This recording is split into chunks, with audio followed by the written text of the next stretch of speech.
Nag-attend nga ako ng muse dito sa barangay. At grabe yung pag-welcome nila sa akin dito. Hindi ko nga alam kung saan nanggaling yung lakas ng loob ko para sumali dito. Sabi ko kahit matalo ako, parang nanalo na rin ako sa kasama ko. Kaya talagang mapapasabi ka ng from deep.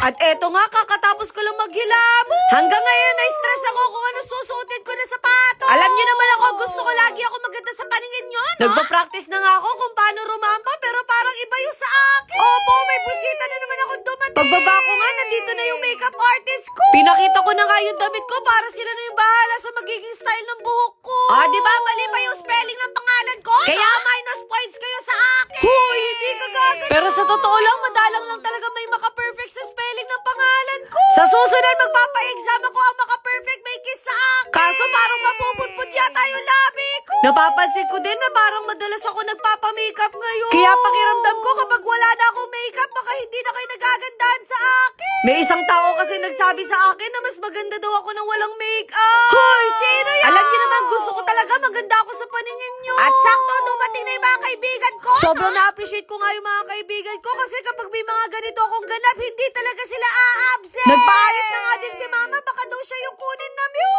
Pinakain niya nga sa akin tong niluto niyang pansit para naman daw humaba palalo yung buhay ko. Na para bang may birthday sa amin. At no? grabe, unti-unti na ako nabubuo. Yung dati mukhang alien, ngayon tao na. Sabi ng makeup artist ko, sobrang idol daw ako ng anak niya kaya dinrowing niya ako.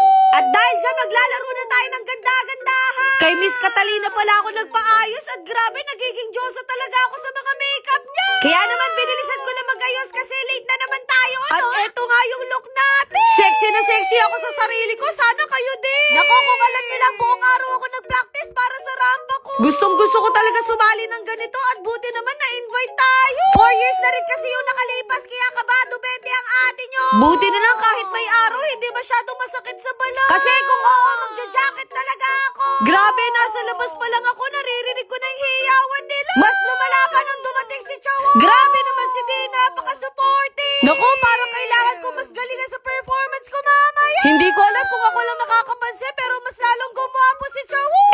Baka may pa-blue bills ka dyan. At eto nga, tinawag na tayo. Hindi ko nga in-expect na ang daming taong pumunta dito at dumayo pa talaga sila. Hanggang ngayon, hindi pa rin talaga nagsisink in sa akin yung mga nangyayari ngayon. Basta lahat ng nare-receive ko ngayon, galing lahat kay Lord. At dahil dyan, sasayaw na tayo.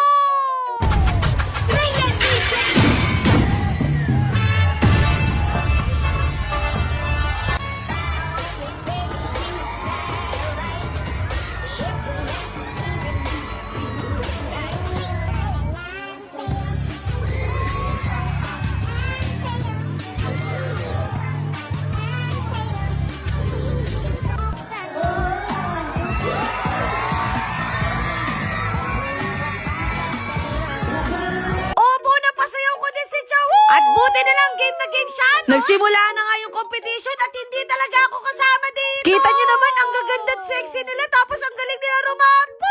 Doon pa lang talo na tayo.